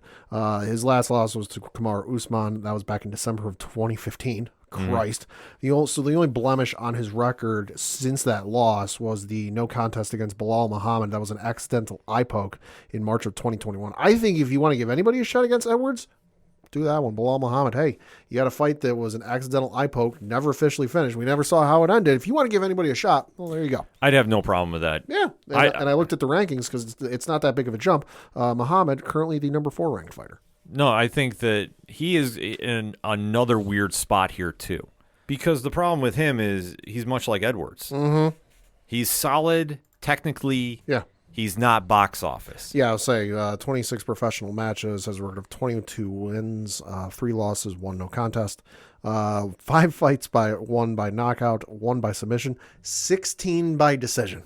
Although, also of note, since that eye poke against Leanna Edwards, has not lost a fight. Yeah. So this is a weird place to be in for him. Because I think the fight you could make there, if they did Muhammad and Edwards, I'd have no problem with. Sure. But you'd almost have to put that on like a UFC 200 card. Sure. Or you'd have to really stack it behind like a John Jones Miocic fight. Sure. Just because I don't know how that would go over, because even though both fighters are very good, you have to really sell fights to really drive the interest. I don't know if it's there. Like I say, for me being somebody that really appreciates the sport and the athleticism, I'd watch. But if you want to try talking like, hey, let's get a watch party going and everybody throw in for it, it's a tough sell. Right. Well, now that I'm doing a little bit of research, it looks like that fight we're discussing might not happen because, according to MMAfighting.com, Dana is currently, quote, working on a Bilal Muhammad versus Shavkat Rakhmonov fight next. Okay, you know what? That makes a lot of sense. Shavkat, they're huge on. Then this came up apparently at the 286 post-fight press conference where Dana said, quote, what's next for Bilal? Rakhmonov, we're working on it, close quote. But you know what? I'd be so mad if I'm Muhammad about this, though, too. Oh, I would, too. I mean, because you look at his record, since he had and I think I was reading the wrong thing earlier, so I apologize. Since his no contest to Leon Edwards, he's won 1, 2, 3, 4 fights in a row. He beat Damian Maia via decision, Stephen Thompson via unanimous, both of these by unanimous decision. He beat Vincente Luque via unanimous decision, and then he knocked out Sean Brady in his last fight. Yeah. You're going to have to really do something to push that. I understand what they're trying to do, and with Muhammad, I mean, I'd love to see him fight Colby Covington, to be honest with you. I could see it. I think that fight makes a lot more sense to me, but because if Colby's ready to come back, okay, you need to beat the guy that's been sitting here waiting for the chance. Right. And if you're really that good, you'll be able to do it in a heartbeat. So, because with Usman also there too, it's really interesting to see what he's going to do next. I could also see him moving up weight. Sure. Because I know that way back when they were talking about him against Adesanya, well, Adesanya's not champion. Pereira is. Yeah, this is true. If Adesanya loses at the next fight, I could see Usman moving up. And if that's the case, this would be a very, very long night for Pereira because that wrestling would give him problems. Yeah. So...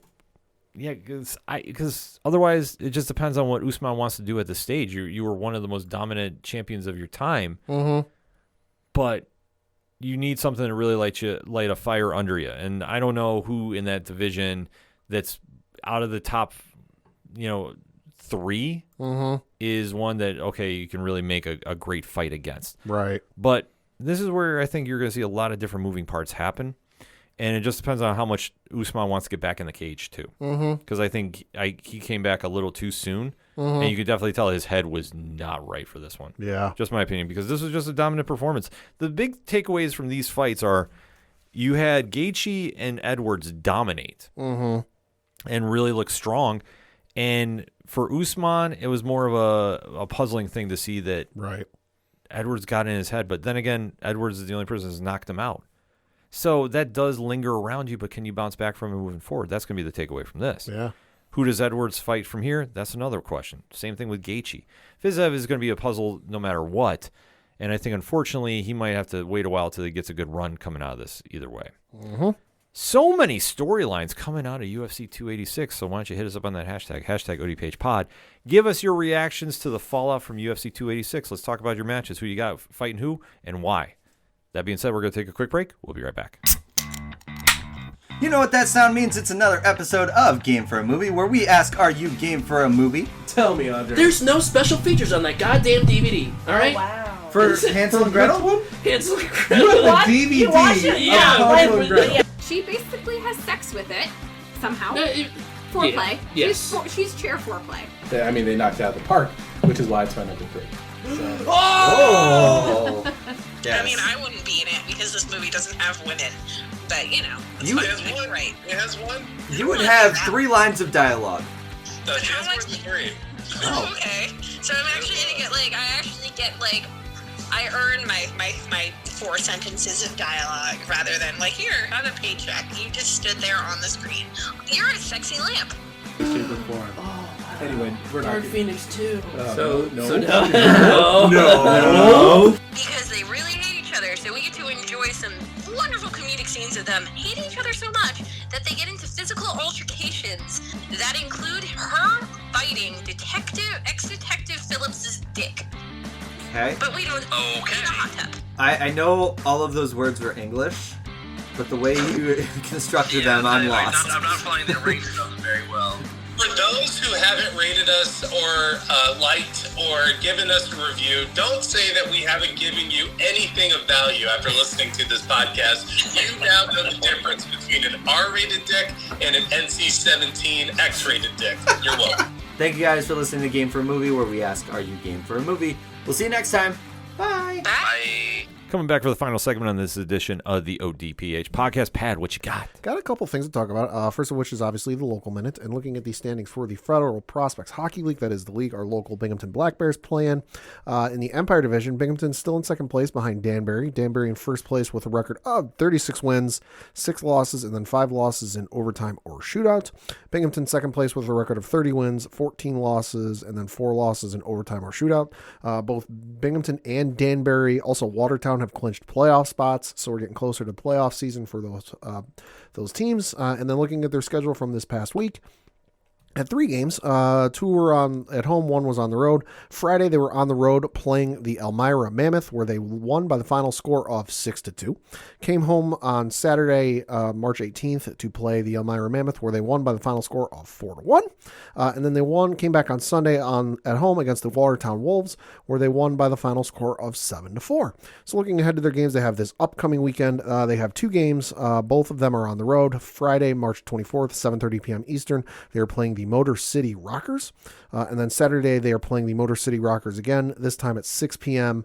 For more tickets, information, and all that good stuff, BinghamtonBlackBears.com. They have listed, though, some of their final home game promotional details. So Friday, March 31st, is going to be Sock Out Cancer Night. There's going to be a special Sock Out Cancer jersey. And then there's going to be a sticker collection going on. Hand out commemorative stickers or something. April 1st is First Responders Night. This is benefiting the American Heart Association. There's going to be a First Responders specialty jersey, Heart Cup / Black Bears ticket special, $12 First Responders tickets, and then a Muckles sticker collection night. April 7th, which is also Friday, is Hall of Fame night. They're going to be 50th anniversary specialty jerseys. 3 new inductees to the Binghamton Hall of Fame, and another Muckles sticker collection night. And then Saturday, April 15th, is Fan Appreciation plus Downtown Doubleheader. There's going to be a team photo giveaway, a chance to win season tickets for the 2023-2024 season, and a ticket deal for the Black Bears / Rumble Ponies games, and a post-game skate. Hey, not a bad way to end the season. Not a bad way to end the season. Also, for local minute, got to mention the Binghamton Rumble Ponies, because minor league baseball season and regular baseball season almost here, but a little over a week away. The Binghamton Rumble Ponies are going to open their season on the road in Portland, playing the Sea Dogs.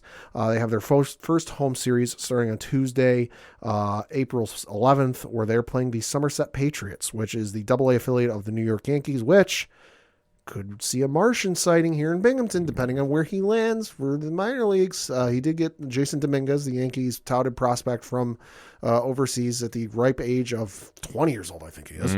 Got sent from the major league camp down to the minor league camp, so he will be in the minor leagues at some portion. He ended last season in the AA, so assuming they don't promote him to AAA, we could have a Martian sighting here in Binghamton fairly soon.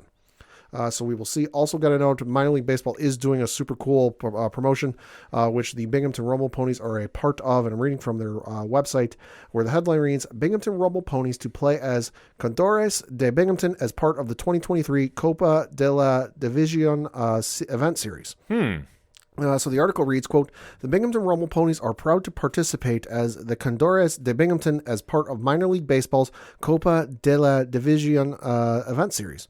Condores de Binghamton will take the field on 3 occasions: Friday, May 12th, Thursday, July 20th, and Friday, September 15th, and tickets are available now by visiting their website. The Rumble Ponies are proud to be one of 95 on-field Hispanic identities across minor league baseball. as part of minor league baseball's national season-long campaign. Through the success of the Copa program, now in its 6th season, minor league baseball has solidified its commitment to the long-term growth of its U.S. Latino / communities with diversity and inclusion efforts across the country. Whether patrolling the mountain cliffs of the Andes or the hills of the southern tier, the condor inspires awe in all who see it. Condores de Binghamton are majestic, graceful, and athletic birds, evoking the ball players who call Binghamton home. The colors of the uniforms of Condores de Binghamton honor the flags of Venezuela, Colombia, and Ecuador, nations where baseball is a treasured sport and where so many great players in the minor and major leagues hail from. Condores de la Division, or Copa de La Division apparel is now available. Shop the Lord's Armory team store online at rumbleponies.milbstore.com or visit us in person. Definitely check these jerseys out and check out your local teams to see if they're doing this, because I was reading through some of the team names before we recorded, and this is really cool. And, you know, I might have to pick up a hat of these because the logo's super cool. Yeah, no, this is awesome, and definitely pick up some merch for this because, I mean, just what they're doing here I think is just so awesome. Yeah. Also, before we end the local minute, we have to make a plug. I know it's March Madness season going on. Yes. And I know we didn't get to do the official tournament breakdown, but you know what? I think both Pat and my brackets are in the garbage right now. No, not quite. Really? Still hanging in there? Still hanging in there. It's not perfect by any means, but I believe I'm going to double check because I'm doing it on ESPN. I'm in the 88.2 percentile. I'm in the first take group. Oh, geez. Listen, I'm in that group just to beat Stephen A. and Molly Kiram, which I'm beating both of them right now. So I'm happy with that. But looking at my bracket, let's see. My final four still intact. And then also my national champion still intact. Who you got? I've got Houston winning the entire thing. Yeah, see, mine, unfortunately, Duke did not go there. I had to go with my team. There we go. Now. You know, I will say this to kind of speak briefly about March Madness.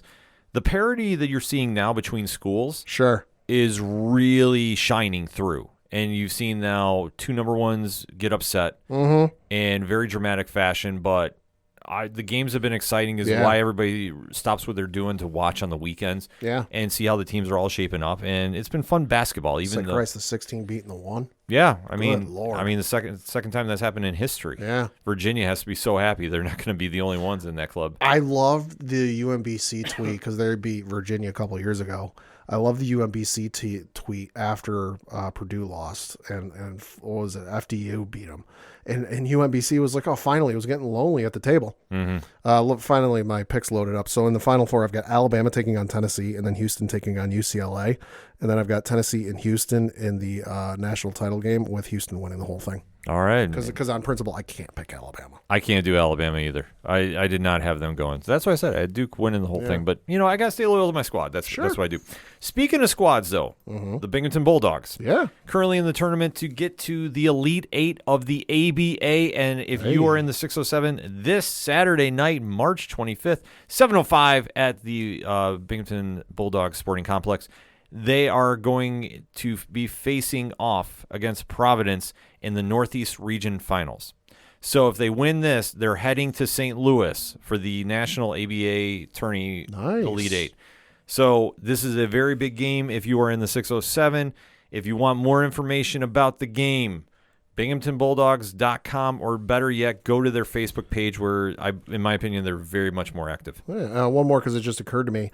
We got to give congratulations to the Binghamton University Club ice hockey team. Oh, man. Who won the D2 AAU College Hockey National Championship last week. Oh, nice. Where they finished with a record of 23-5-1, and they beat Fairfield University 6-3 in the championship game. So, hey, congratulations to Binghamton University for winning the championship. Absolutely. Yeah. Making some moves here. That's probably the longest local minute we've had in quite some time. Yeah. And then got to talk some baseball because World Baseball Classic is going on and the championship game is going on as we speak, where you've got Team USA taking on Japan for the championship game. And it has been a thrilling World Baseball Classic, if you have not been watching it, from the pinball match that was Mexico taking on Japan, with Japan walking it off in fashion. I mean, Christ, the Randy Arozarena catch in left field, fuck. Trey Turner hitting a go-ahead grand slam late in the innings against Venezuela, fuck. It's been awesome to see just like the last 4 games in Miami have been all sold out. 100% sell out. And then I know there was one of the recent Japan games, not the last one against Mexico, but the one prior to that I saw was on in 48% of households in Japan. Holy smokes. And then the other one was, I forget who they were playing, but that one was on in like another 40, almost 50% of households in their respective country. It's awesome to watch. So we got that going on. Go Team USA. Absolutely. And then with that wrapping up, we are about a week away from opening day starting for Major League Baseball. It starts on Thursday, March 30th. Our beloved New York Yankees are taking on the San Francisco Giants at a 1:05 p.m. Eastern game. Garrett Cole, of course, will be starting. So go Yankees. Quest for 28, but that's not the important part. The important part is I put money down. Folks, and especially Ken, you know who I hate most of all in the baseball world? That would be the Houston Astros. I'm going to warn you now. Get the bail money set aside because I've officially put the money down. Myself and my girlfriend, Liz Bailey, on August 5th, we'll be going to Yankee Stadium to watch the New York Yankees take on the Houston Astros. We need video of this because I feel that I might need a backup co-host in mind the following week because Pat might be in jail. I might get arrested because I proposed it to my girlfriend like this. I said, hey, we haven't been to a Yankee game since 2019. Obviously, 2020 was COVID. And then 2021, we went on vacation with my family. So we were tied up with that. And then last year we did our own little vacation. So we haven't been since 2019. I said, hey, you want to go to a Yankee game this year? We haven't been to one in a while. And she's like, well, I don't know if we're going to be able to. I'm like, no, don't worry. I'll cover it. I'll cover it. And she goes, well, who are they playing? And she goes, well, when is it? I said, well, it's in August. And she goes, well, who are they playing? I go, let me phrase it to you this way. Do you want to hear me boo incessantly for like 3 or 4 hours? She goes, oh, they're playing Houston, aren't they? I go, yep. And she goes, I'm in. Liz knows. Oh, yeah. She knows my hatred. I was going to say, your hatred is very well known. I've got years of pent-up aggression, and I've not been able to, let it go or let it out. So I'm going to be booing a lot for 3 hours. I might not have a voice the following week. Well, let's say that's why you always hear at the end of the show, Pat gives a special shout-out to the Houston Astros. Fuck them. Every time. Can't be mad about that. Nope. So let's wrap this up very, very quickly. Hockey-wise, the Rangers. Jesus Christ. No, the Blue Shirt Nation is coming for the cup. 2 games, 13 goals. 13 goals. Goddamn. 0 let up. The boys are clicking right now as we're recording. Is still 0-0 against Carolina. So the shutout streak is continuing right now. I thought it was hysterical the one day, Boston put up like a 7-0 score on, Buffalo or somebody, and the Rangers went, LOL, watch us do that in 1 period. Yeah, exactly. They've been on fire lately. Everybody's starting to finally click, so they're looking great. Number 3 in the Metropolitan Conference or division right now. So listen, a lot of stuff to be excited about for that. On the basketball side of things, the Knicks, kind of a little up and down, but Jalen Brunson is finally back in the lineup. A little rough loss to the Timberwolves, 140-134. So didn't Randall put up like 50 something? Yeah, Randall put up 54, and they didn't win. And then now late break into the show, our deepest condolences going out to the family, friends, and fans of Knicks icon Willis Reed, who passed away at the age of 80. Yeah. Devastating loss, but a legend that will live on forever. If you're not familiar with him, man, you need to get familiar with just the impact Willis Reed had on the Knicks and basketball in general. Yeah, some of the highlights and awards he got during his NBA career. He was a 2-time NBA champion in 1970 and 1973. He was an NBA Finals MVP in both of those years. Was named the NBA's most valuable player in 1970. Was a 7-time All-Star from 1965 through 1971. Won the MVP in the All-Star game in 1970. Was named to the All-NBA first team in 1970. Was a 4-time All-NBA second-team player from 1967 through 1969, and then also in 1971. Was named to the All-Defensive first team in 1970. Won Rookie of the Year in 1965. Was on the All-Rookie team in 1965.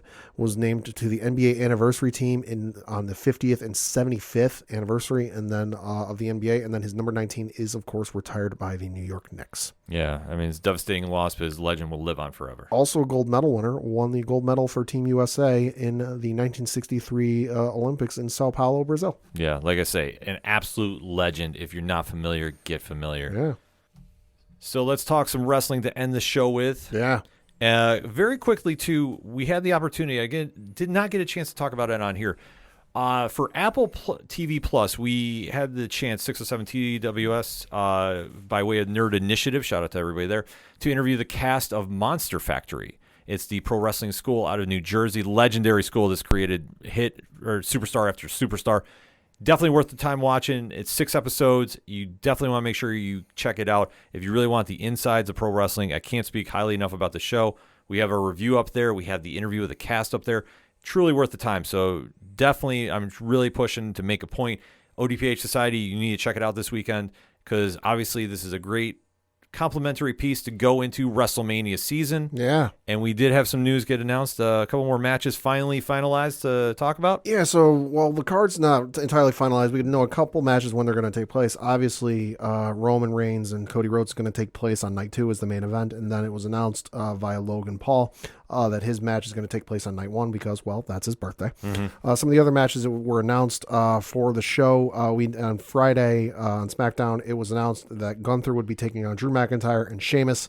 After the shenanigans 2 weeks ago now, they had a matchup on Friday for SmackDown between Sheamus and Drew McIntyre to determine who would face Gunther at the at WrestleMania. But when it looked like it was going to be a double count out, Gunther stepped in, shenanigans involved, and Adam Pearce goes, fine, you wanted an outcome for this, I'll give you an outcome. Triple threat.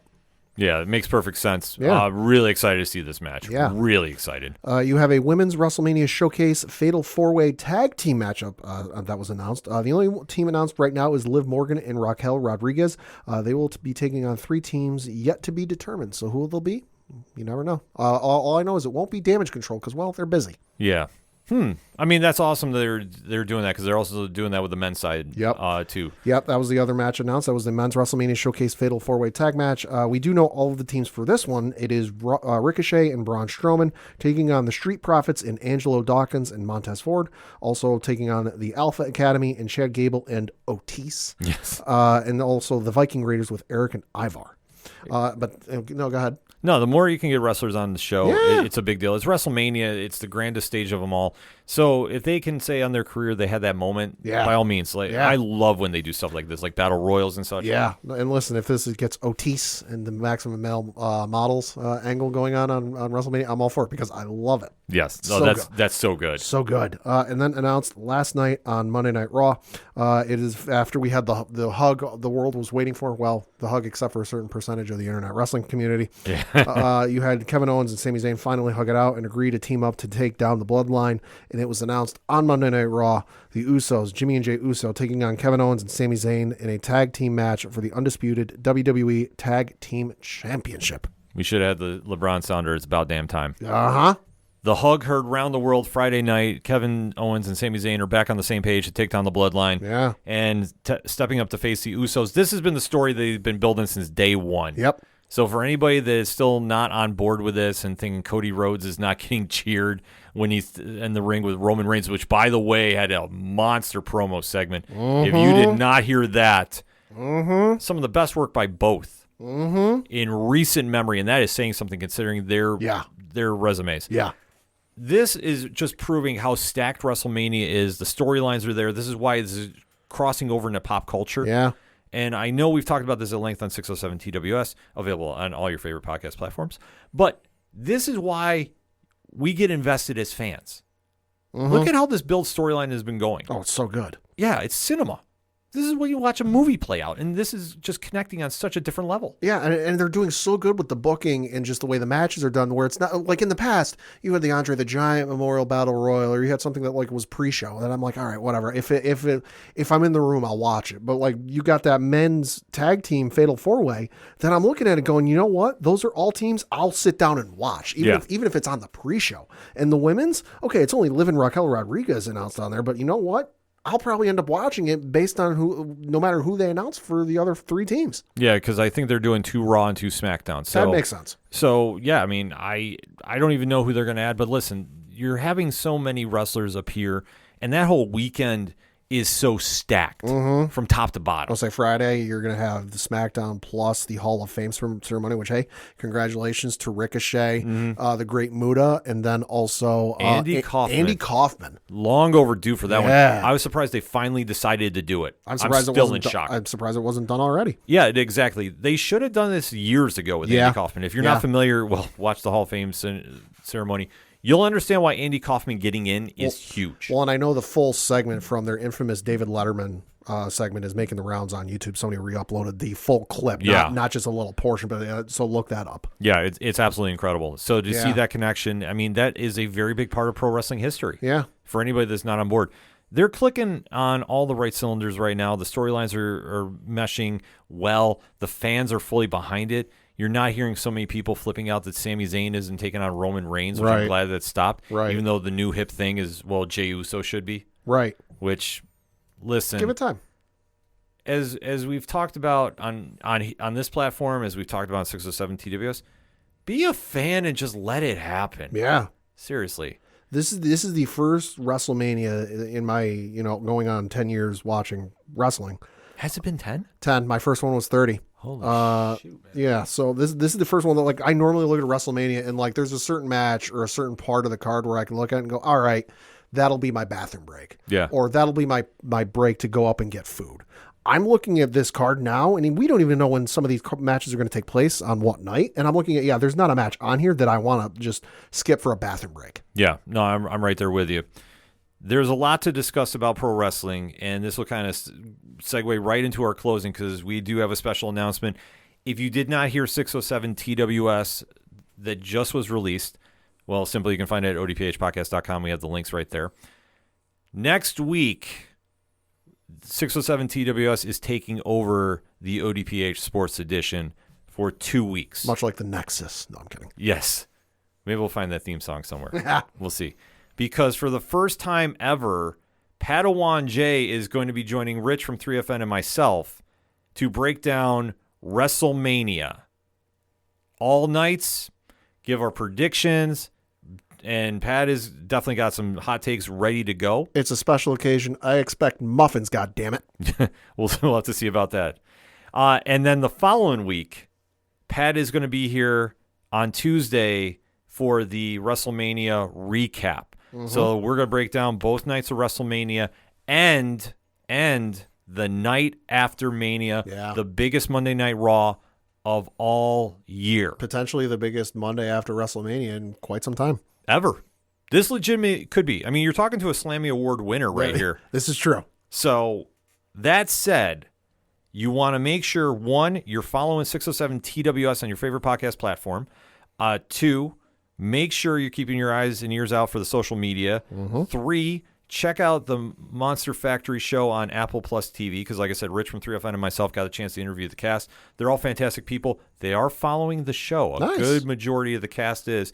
And interacting, too. So definitely want to shout them out. Maybe we're going to have to be doing a couple quick shout-outs for Monster Factory as they're starting up their shows. I know it's gotten some traction on the Squared Circle subreddit. That, like, a couple people have mentioned they've watched it, and the couple of threads I've seen have said great things about it. It's amazing. And I'm not saying this because we interviewed them. Right. I legit watched it. The 6 episodes, 30 minutes each, roughly, give take, maybe some are 40.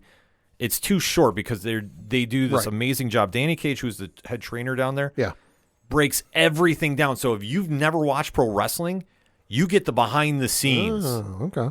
And he has an amazing group of students there, all varying in where they are on the card, so to speak. And they all have amazing stories. And that's what you take away from watching it. So, Pat, like, I can't recommend this enough to you, to everybody. Make sure you check it out on Apple TV Plus. Hit them up on the social medias. Let Danny and the cast know you watched and what you thought of it. If you're a wrestling fan, you're going to love it. If you are not, definitely give it a shot.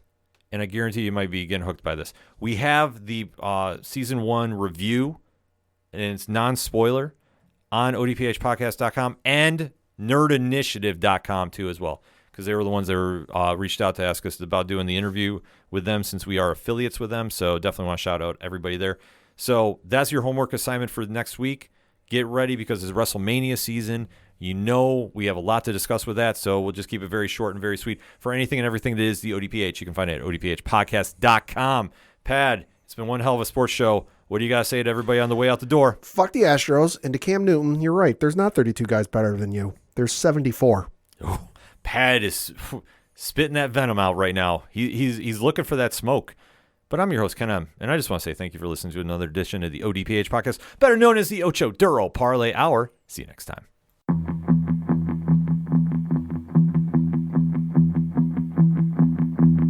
Gotta be down to the punch. Gotta be down to the punch.